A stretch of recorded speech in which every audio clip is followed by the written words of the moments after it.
Alors, il y a l'argument qu'on brandit souvent, c'est de dire que voilà que jusqu'à l'âge où le fœtus peut vivre en hors du ventre de la mère, la femme a le droit de l'éliminer hein, si elle veut, hein, de s'en débarrasser. Mais il faut faire un constat général. Hein. D'abord, le constat général, c'est que nous n'avons pas un droit absolu sur notre corps. Bon, vous n'avez pas le droit de vendre votre rein ou de vendre votre poumon. J'imagine qu'il y a beaucoup de gens qui sont tellement endettés aux États-Unis qu'ils vendraient un rein pour s'acquitter de certaines dettes. Mais voilà, c'est interdit. Voilà. Vous n'avez pas le droit de vous, par exemple, de vous jeter du haut d'un pont. Si vous essayez de le faire, eh bien, la police hein, va essayer de vous en dissuader. Donc, vous n'avez pas de liberté absolue sur votre corps. Hein.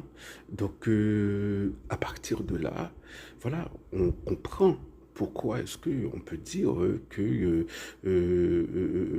dès qu'on reconnaît que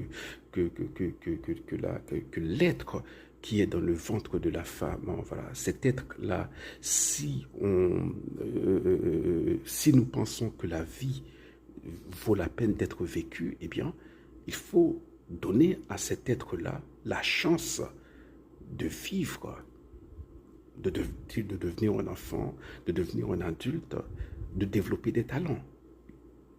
Voilà, que, que c'est injuste de ne pas donner à cet être-là cette chance-là.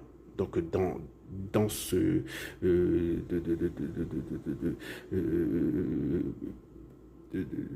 dans cette logique-là, voilà, on peut dire que l'avortement, c'est priver une personne future, une personne qui est en train